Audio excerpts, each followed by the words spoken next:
नमस्कार दोस्तों, only SKM YouTube channel में आप सभी का स्वागत है। और आज के इस वीडियो में बात करने वाले एसकेएम यूजी सेमेस्टर 5 जो कि सेशन है आप लोग का 2022 से 26। ठीक है, तो आज के इस वीडियो में हम लोग करने वाले हिस्ट्री मेजर पेपर 9 के सेट 2 करने वाले।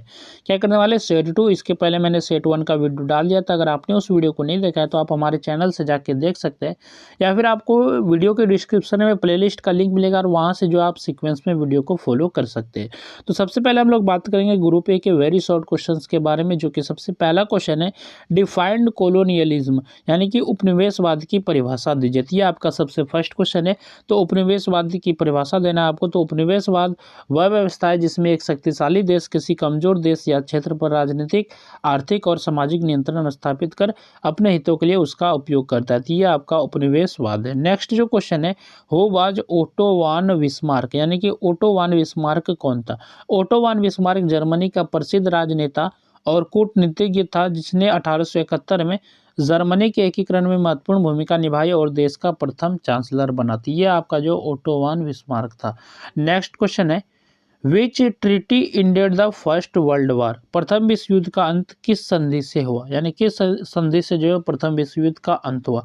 प्रथम विश्व युद्ध का प्रथम विश्व युद्ध का औपचारिक अंत 1919 में मित्र राष्ट्रों और जर्मनी के बीच हुई वर्साय की संधि से हुआ, जिसने युद्ध की शर्तों को निर्धारित किया था। ये आपका आंसर है। नेक्स्ट जो क्वेश्चन है, what was the February revolution, यानी कि फरवरी क्रांति क्या थी? फरवरी 1917 में रूस से में जनता और सैनिकों के विद्रोह के कारण जार निकोलस द्वितीय को सत्ता छोड़नी पड़ी, जिससे राजशाही शासन का अंत हुआ। तो ये आपका फरवरी क्रांति है।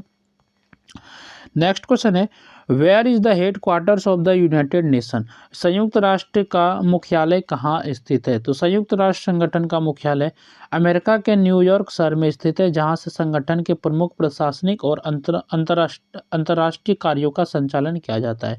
तो ये क्वेश्चन नंबर ई था, जो कि आपके 1 नंबर वाले क्वेश्चन थे।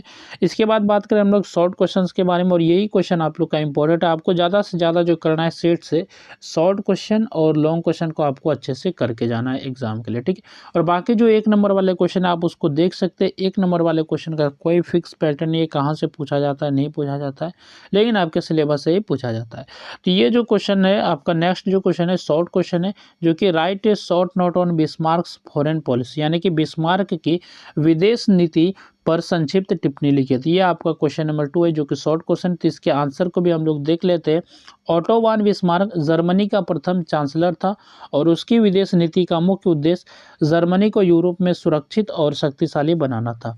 1871 में जर्मनी के एकीकरण के बाद बिस्मार्क का लक्ष्य यूरोप में शांति बनाए रखना था, ताकि नया जर्मन साम्राज्य स्थिर रह सके। वह अनावश्यक युद्धों से बचना चाहता था और कूटनीति के माध्यम से अपने उद्देश्यों को पूरा करता था। बिस्मार्क की विदेश नीति का मुख्य आधार फ्रांस को यूरोप में अलग थलग रखना था, क्योंकि फ्रांस जर्मनी से पराजय का बदला लेना चाहता था। इसके लिए बिस्मार्क ने कई देशों के साथ समझौते और गठबंधन किए। उसने 1873 में जर्मनी, ऑस्ट्रिया और रूस के बीच 3 सम्राटों का संघ बनाया। बाद में जर्मनी और ऑस्ट्रिया के बीच द्वैत संधि तथा इटली को मिलाकर त्रिगुट संधि की स्थापना की गई। बिस्मार्क का उद्देश्य यूरोप में शक्ति संतुलन बनाए रखना था, ताकि कोई भी देश जर्मनी के विरुद्ध मजबूत गठबंधन ना बना सके। उसने उपनिवेशों की दौड़ में भी प्रारंभ में कम रुचि दिखाई और यूरोप की राजनीति पर ध्यान केंद्रित किया। उसकी विदेश नीति का परिणाम यह हुआ कि लंबे समय तक यूरोप में शांति बनी रही और जर्मनी एक शक्तिशाली राष्ट्र के रूप में स्थापित हुआ। तो यह आपका जो विदेश नीति था बिस्मार्क का। नेक्स्ट आपका शॉर्ट क्वेश्चन है, right the main terms of the treaty of Versailles, यानी कि वर्साई की संधि का प्रमुख शर्तें लिखिए। तो वर्साई की संधि की क्या प्रमुख शर्तें तो आपको लिखना है। तो वर्साई की संधि 1919 में प्रथम विश्व युद्ध के बाद मित्र राष्ट्रों और जर्मनी के बीच हुई।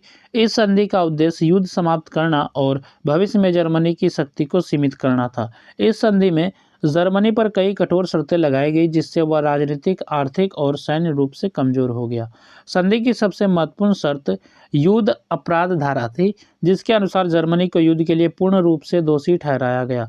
इसके आधार पर जर्मनी को मित्र राष्ट्रों को भारी युद्ध क्षतिपूर्ण देने के लिए बाध्य किया गया।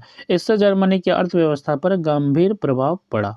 सैन्य संबंधी शर्तों के अंतर्गत जर्मनी की सेना की संख्या सीमित कर दी गई, उससे भारी हथियार, टैंक और वायुसेना रखने की अनुमति नहीं थी। उसकी नौसेना भी बहुत छोटी कर दी गई और राइनलैंड क्षेत्र को असैन्य क्षेत्र घोषित किया गया। क्षेत्र शर्तों के अनुसार जर्मनी को अपने कई प्रदेश खोने पड़े, अल्सास और लोरेन फ्रांस को लौटा दिए गए और पोलैंड को स्वतंत्र राष्ट्र बनाया गया। जर्मनी के सभी उपनिवेश मित्र राष्ट्रों के अधीन कर दिए गए। इन कठोर शर्तों के कारण जर्मनी में असंतोष और अपमान की भावना फैल गई, जिससे आगे चलकर यूरोप की राजनीति को अस्थिर बना दिया। यहाँ तक हम लोग ने ये 2 शॉर्ट क्वेश्चन देखे। इसके बाद हम लोग बात करेंगे ग्रुप बी में, यानी कि ग्रुप में जो आपके लॉन्ग क्वेश्चन पूछे जाते हैं, यानी कि एक क्वेश्चन जो होता है 15 मार्क्स का पूछा जाता है। तो सबसे पहले बात करें आप लोग पीडीएफ कैसे डाउनलोड कर सकते हो। तो पीडीएफ आपको मिलेगा हमारे टेलीग्राम चैनल पे, जो कि टेलीग्राम चैनल का भी नेम सेम है, यानी कि यूट्यूब चैनल के जैसा नेम है, ओनली एसकेएमयू। आप ओनली एसकेएमयू अगर टेलीग्राम पे सर्च करेंगे तो आपको चैनल मिलेगा, वहाँ से ज्वाइन करके आप इस पीडीएफ को डाउनलोड कर सकते हैं, या फिर इसी वीडियो के डिस्क्रिप्शन में आपको पीडीएफ का लिंक मिल जाएगा। तो आप उस पीडीएफ के लिंक पे क्लिक करेंगे तो आप इस पीडीएफ पे डायरेक्ट हो जाएंगे और वहाँ से इसको पीडीएफ को अच्छे से पढ़ सकते हैं। तो हम लोग जो शॉर्ट क्वेश्चन देख लिया, इसके बाद हम लोग जो लॉन्ग क्वेश्चन करेंगे और सिर्फ जो क्वेश्चन हम लोग देख लेते हैं, बाकी आप लोग आंसर इसमें अटैच है तो आप लोग कवर कर लीजिएगा पीडीएफ से, ठीक है। तो क्वेश्चन नंबर 4 है, जो कि लॉन्ग क्वेश्चन है, explain the causes and consequence of imperialism, यानी कि साम्राज्यवाद के कारणों एवं परिणामों की व्याख्या कीजिए। ये आपका लॉन्ग क्वेश्चन है। इसके बाद नेक्स्ट जो लॉन्ग क्वेश्चन है ये आपका आंसर है। नेक्स्ट क्वेश्चन है, critically examine the treaty of Versailles, यानी कि वर्साई की संधि का समालोचनात्मक परीक्षण कीजिए, यानी कि वर्णन करना है, चर्चा करना है। तो इसमें तो ऑप्शन क्वेश्चन 5 आपका वर्साई की संधि का समालोचनात्मक परीक्षण कीजिए, ये क्वेश्चन नंबर 5 है। नेक्स्ट आपका क्वेश्चन है, discuss the nature and effects of the Russian revolution, रूसी क्रांति के स्वरूप एवं प्रभावों की विवेचना कीजिए, ये क्वेश्चन नंबर 6 है। इसके बाद नेक्स्ट क्वेश्चन है, analyse the rise of Nazism in Germany, Germany में नाजीवाद के उदय का विश्लेषण कीजिए, ये क्वेश्चन नंबर 7 है। नेक्स्ट क्वेश्चन है आपका question number 8, discuss the impact of the second world war, द्वितीय विश्व युद्ध के प्रभावों की विवेचना कीजिए, तो ये क्वेश्चन नंबर 8 है।